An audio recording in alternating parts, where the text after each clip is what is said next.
மூணாவது சனிக்கிழமை 4வது ப்ரோமோ வந்து ரிலீஸ் ஆகுது. அதே தான் ஏற்கனவே விஜய் சேதுபதி பேசின விஷயத்தோட எக்ஸ்டெண்டட் வெர்ஷன் தான். நீங்கள் தைரியம் நினச்சிட்டு ஒன்று பண்ணிருக்கிறீங்களே, அது தைரியமே கிடையாது. உங்கள் தைரியத்தை கொண்டு போயிட்டு வந்து நீங்கள் வந்து ப்ரோக்ராமில் காட்டுங்க. அதாவது கால் மேலே கால் போட்டுட்டு உட்காந்துட்டு இருந்தான் அப்படின்னு சொல்லிட்டு வந்து காலை தூக்கி நீட்டினேன் ஆதரியாக இருக்கட்டும்.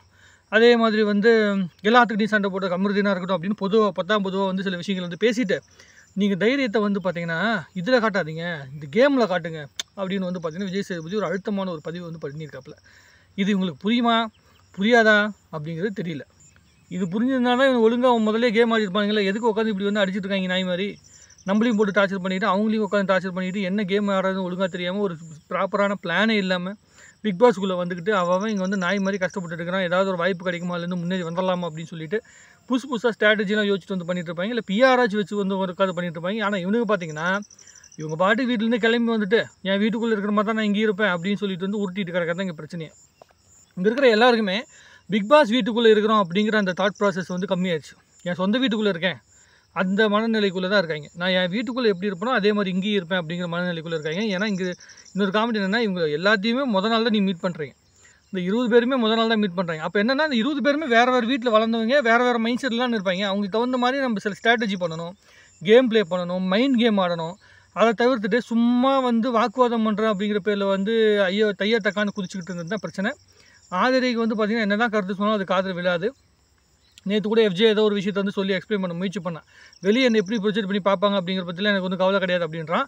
அது பேசி கூட முடிக்கிறதுக்கு முன்னாடி ஆதரியை குறுக்க வந்துட்டு நான் அப்படியே ஒன்று வந்து பண்ணேன் இப்படி தான் பண்ணேன்னு சொல்லிட்டு வந்து காதில் வாங்காமல் பேசிட்டு இருக்குது. அதுதான் ஆதரியோட கேரக்டர் போல இருக்குது. அந்த புள்ளியெல்லாம் சொல்லி திருத்த முடியாது, பட்டாதான் திருந்தோம். நம்ம ஒன்றும் சொல்கிறதுக்கே கிடையாது. இந்த இடத்துல வந்து பார்த்திங்கன்னா ஒவ்வொருத்தங்களுக்கும் சொல்லிக் கொடுக்கறதுக்கான நேரமே கிடையாது. இதெல்லாம் வந்து அவங்களுடைய கேம் பிளேயை வந்து புரிஞ்சுக்கிட்டு நமக்கு இந்த மாதிரி ஒரு வாய்ப்பு கிடச்சிருக்குது, இதை சரியாக பயன்படுத்தணும் அப்படிங்கிற மனநிலைக்குள்ளே உட்காந்து வந்து வேலை செய்யணும். இவங்க அந்த மனநிலைக்குள்ளே வந்து வேலை செய்யாமல் இவங்க எல்லாம் மனநலம் பாதிக்கப்பட்ட மாதிரி வேலை செஞ்சுட்ருக்காங்க. அதுதான் இங்கே வந்து பெரிய பிரச்சனையாக இருக்குது.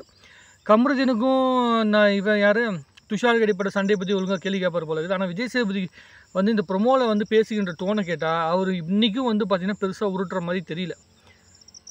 மறுபடியும் வார்னிங்னு பேசிகிட்டு இருக்கிறதுனால இந்த ப்ரோக்ராமுக்கு என்ன விதத்தில் பலன் அப்படின்னு தெரியல. டேரக்டர் ஏன் இப்படி பண்ணுறா அப்படின்னு தெரில.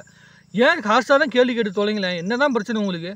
உள்ளுக்குள்ளே வந்துட்டானுங்க, தப்பாக பேசிட்டு இருக்காங்க, கண்ட மணிக்கு வார்த்தை விட்டுருக்காங்க. ஒருத்தனை அடிக்கடி பைத்தியன்றாங்க, இவனும் பைத்தியம் மாதிரி கத்திட்டு கிடக்கிறான். அப்புறம் இந்த புள்ள வந்து பார்த்தீங்கன்னா பார்வதி இரிட்டேட் பண்ணிட்டு ஏதோ ஒன்று பண்ணிட்டு இருக்குது, ஏதோ அது கேமாச்சு ஆடிட்டு கிடக்குன்னு வைங்க, ஏதோ பண்ணுது.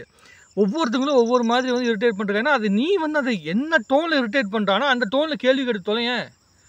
ஏன் அதெல்லாம் கேட்காம உட்காந்து இப்படியே உருட்டிட்டு இருக்காங்க எனக்கு சத்தியமாக தெரியவே இல்லை. ஒரு பழமொழி ஒன்று சொல்லுவாங்க, பழமொழியே ஏதோ ஒரு வாக்கு வழக்கில் ஒன்று வரும். என்னென்னா புளியை பிடிக்க போன இடத்துல பூனியை பிடிச்சி வந்துட்டு இதுதான் புலின்னு சொல்லி குதிப்பாங்களாம். அந்த மாதிரி இவங்க என்ன பண்ணுறாங்கன்னா புலி மாதிரி கண்டென்ட் கிடச்சா கூட அதை பூனை மாதிரி ஹேண்டில் பண்ணுறது வந்து நல்ல விஷயமே கிடையாது. உள்ளுக்குள்ளே இருக்கவங்க தான் சரி இல்லைன்னா நம்ம வந்து ஹோஸ்ட்டும் சரி கிடையாது. என்னத்தை பண்ணி தொலைகிறதுனே தெரியல. போன வாரம் சனிக்கிழமை எபிசோடு ஆரம்பிச்சதுக்கப்புறம் எப்படா முடிஞ்சுதுனே நமக்கு தெரியாத அளவுக்கு தான் எபிசோடு இருந்துச்சு. அந்த மாதிரி ஆகி போயிடுமோ அப்படிங்கிற ஒரு சின்ன வருத்தம் தான் எனக்கு இருக்குது. ஏன்னா விஜய் சேதுபதியோட டோனே சரி கிடையாது.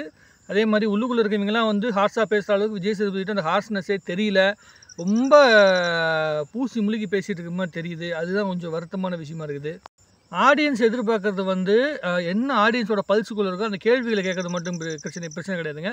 அந்த கேள்விகளை கேட்குற முறைகள்னு ஒன்று இருக்குது, அழுத்தமான விஷயங்கள் இருக்குது. சில விஷயங்களை ரொம்ப அழுத்தமாக கேள்வி கேட்டாகணும். திவாகர் பேசின விஷயம், அந்த டபுள் மீனிங் பேசுகிற விஷயம், இதெல்லாம் வந்து கரெக்டாக வந்து பின் பாயிண்ட் பண்ணி கரெக்டாக கேள்வி கேட்கணும். கேள்வி கேட்டால் தான் அந்த ஆள் மறுபடியும் தப்பாக பண்ண மாட்டான். நீங்கள் கேள்வி கேட்க பயந்துக்கிட்டு உட்காந்துக்கிட்டு ஐயோ நம்ம வந்து பார்த்திங்கன்னா பெரிய பொசிஷனில் இருக்கிறோம், நம்ம வந்து பார்த்திங்கன்னா இந்த ப்ரோக்ராமில் வெறும் சம்பளத்துக்காக தான் வேலை பார்க்குறோம், அதனால் நம்ம வந்து பார்த்து தான் பூசி முழுகி தான் பேசி கேள்வி கேட்டுட்டு போனால் எவன் வந்து உங்களை மதிப்பான்? விஜய் சேதுபதி ஒழுங்காக கேள்வி கேட்பாருங்கிற நம்பிக்கையில் தானே உட்காந்து எல்லோரும் பார்த்துட்டுருக்காங்க. போன வாரம் மாதிரி இந்த வாரம் இருந்துச்சு, அவ்வளோதான். அப்புறம் எபிசோடு பார்த்ததுக்கப்புறம் நம்ம உட்காந்து புலம்ப வேண்டியதான். அடுத்த ஒரு அரை மணி நேரத்துக்கு உட்காந்து ஐயோ இப்படி ஆகி போச்சுன்னு உட்காந்து புலம்ப வேண்டியதான். இந்த 4 ப்ரோமோலையும் ஓரளவுக்கு கேட்க வேண்டிய முக்கியமான விஷயங்கள் இருக்குது. ஆனால் அது எபிசோடில் நடக்குமா நடக்காதாங்கிறத பொறுத்து தான் பார்க்கணும். உங்களுக்கு தோணுதுங்கிறத கமெண்ட்டில் எழுதுங்க, பேசுவோம்.